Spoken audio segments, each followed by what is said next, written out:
एक छत्तीसगढ़ी फिल्म का trailer release हुआ है। फिल्म का नाम है जान ले बेकार। 24 जुलाई को फिल्म आ रही है। इसका ट्रेलर देखा गया है, काफी स्केल में शूट की गई है ऐसा देखकर लग रहा है। इसमें आपको एक टाइगर देखने को मिल रहा है, बहुत ही रियलिस्टिक लग रहा है। एक टाइगर है, इसमें आपको ट्रेन भी देखने को मिल रहा है, साथ में हेलीकॉप्टर भी है। और इसके अलावा RRR के कुछ सीन लोग कह रहे हैं कि कॉपी कर लिया गया है।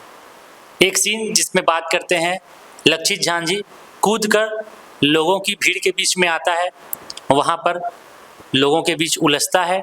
यह सीन बताया जा रहा है। लोग कमेंट कर रहे हैं कि RRR के एक सीन जिसमें रामचरण कूदकर लोगों के बीच आते हैं, फाइट सीन करते हैं। इसके अलावा कुछ लोग बात कर रहे हैं हेलीकॉप्टर वाला सीन बागी का है। देखिए, प्रेरणा लेने वाली बात अलग होती है, प्रेरणा बिल्कुल लिया जाना चाहिए, क्योंकि कॉपी करना कोई बुरी बात नहीं है या प्रेरणा लेना कोई बुरी बात नहीं है। अगर आपको अपनी फिल्म अच्छी बनानी है तो उसके लिए आपको मेहनत करना है, उसके लिए आपको जो संभव हो सके वो करना है, क्योंकि आपकी फिल्म जो आपने सोचा है वो अच्छा लगना चाहिए। ट्रेलर देखने के बाद फिल्म मेकर अनुराग कश्यप का एक इंटरव्यू याद आ जाता है, जिसमें उन्होंने यश राज फिल्म्स की फिल्म बनाने की तरीकों पर बात कही थी। एक इंटरव्यू में उन्होंने कहा था कि YRF के साथ सबसे बड़ी समस्या ट्रायल रूम इफेक्ट की है। आप एक कहानी लेते हैं और आप उसे पायरेट्स ऑफ कैरेबियन जैसा बनाना चाहते हैं तो आप क्या बना देते हैं, ठग्स ऑफ हिंदुस्तान बना लेते हैं। आप एक कहानी लेते हैं और आप उसे mad max fury road Hollywood film जैसा बनाना चाहते हैं तो आप क्या बना लेते हैं, आप शमशेरा बना देते हैं। दोनों ही फिल्में इनकी फ्लॉप रही थी।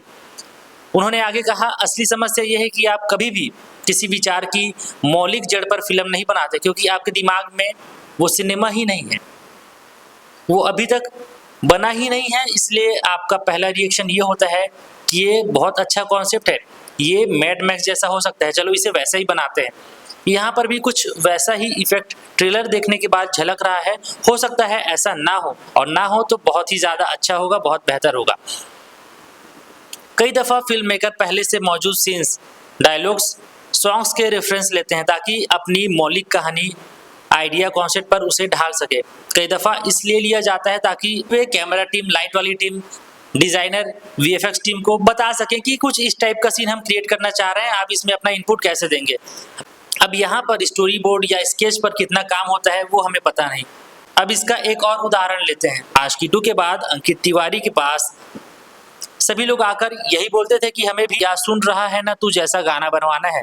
इस सिचुएशन में क्रिएटिव माइंड को फ्रीडम नहीं मिलता और वह आपको अपने पुराने काम का रेप्लिका ही दे देता है।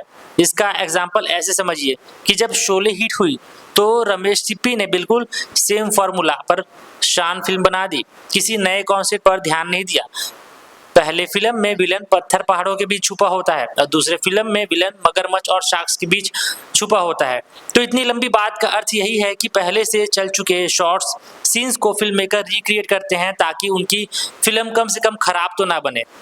अब आगे बात करते हैं कि कई बार जो प्रेरणा है जानबूझकर ली जाती है, क्योंकि फिल्म मेकर को कहीं पर देखी कोई फिल्म या उसका कोई सीन या कोई डायलॉग इतना पसंद आ जाता है कि वे चाहते हैं कि मैं भी कुछ सिनेमा बनाऊंगा तो मैं भी इस टाइप का चीज बनाऊंगा, मैं भी अपने दर्शकों को ये दिखाऊंगा। जैसे हिम्मत वाला फिल्म बनाने वाले साजिद खान की बात कर लेते हैं। वे इंटरव्यू में बताते हैं कि उन्हें अपनी फिल्मों में जानवरों के साथ सीन्स रखना बहुत अच्छा लगता है।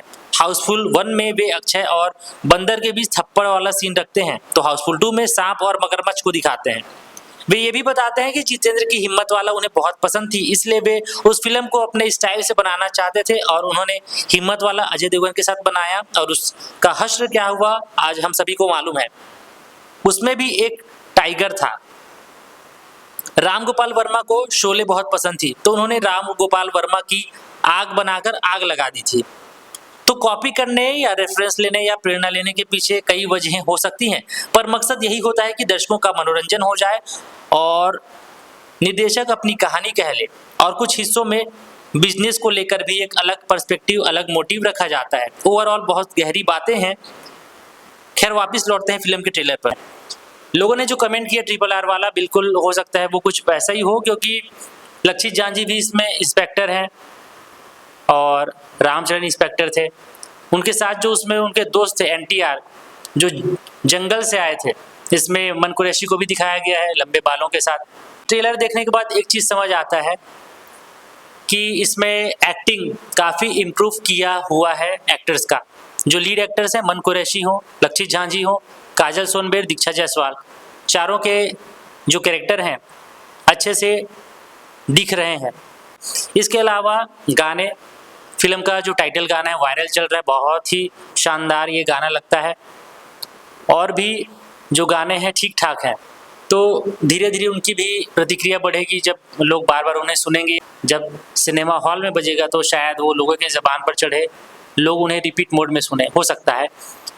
इसके अलावा बात करेंगे कि ये जो फिल्म है जान लेबे का, टाइटल बहुत ही ऐसा लग रहा है जैसे कोई रोमांटिक फिल्म हो, एकदम रोमांटिक कोई फिल्म हो जान लेबे का, देखकर तो यही लग रहा है।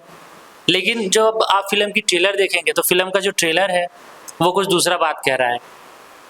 यहाँ पर बात हो रही है बस्तर की, वहाँ पर नक्सलवाद की जो समस्या है उस पर बात हो रही है, गांव वालों की बात हो रही है, पुलिस लोगों की बात हो रही है। हाँ, लव स्टोरी बिल्कुल दिख रही है, मन और दीक्षा की लव स्टोरी दिख रही है। दोनों अलग अलग समाज से आते हैं, लव स्टोरी उनकी दिख रही है। लक्षित और काजल की लव स्टोरी भी दिख रही है, दोनों का गाना भी फिल्म में है। लेकिन जान लेबे का टाइटल को कैसे जस्टिफाई फिल्म में किया जाएगा, ये हम जब पर्दे पर देखेंगे तो समझ आएगा। अभी इस पर निष्कर्ष पर पहुंचना सही नहीं होगा, लेकिन जब ट्रेलर आप रिलीज करते हैं तो उस पर कॉमेंट तो लोग करेंगे ही, लोग अपनी टिप्पणी तो रखेंगे। ये बात बहुत अच्छी लग रही है कि छत्तीसगढ़ी सिनेमा में कुछ स्केल बड़ा यहाँ पर दिख रहा है।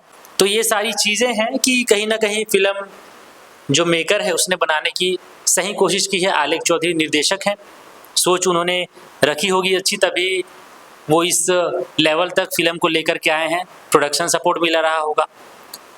तो ओवरऑल फिल्म को बहुत अच्छा रिस्पांस तो मिलना चाहिए।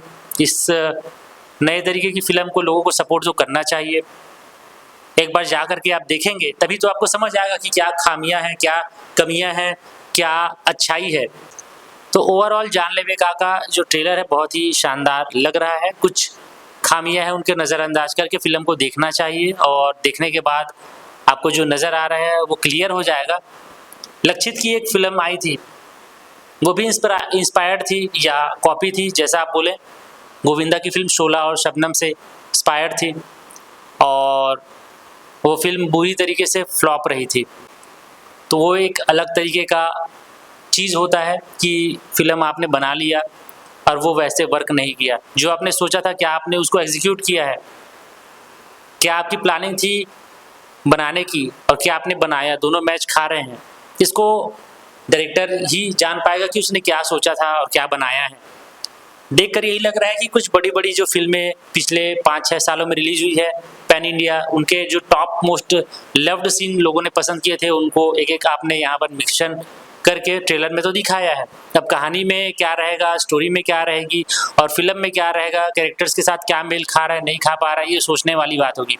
जब फिल्म रिलीज होगी तो इसका एक फुल रिव्यू आप सभी के सामने रखेंगे।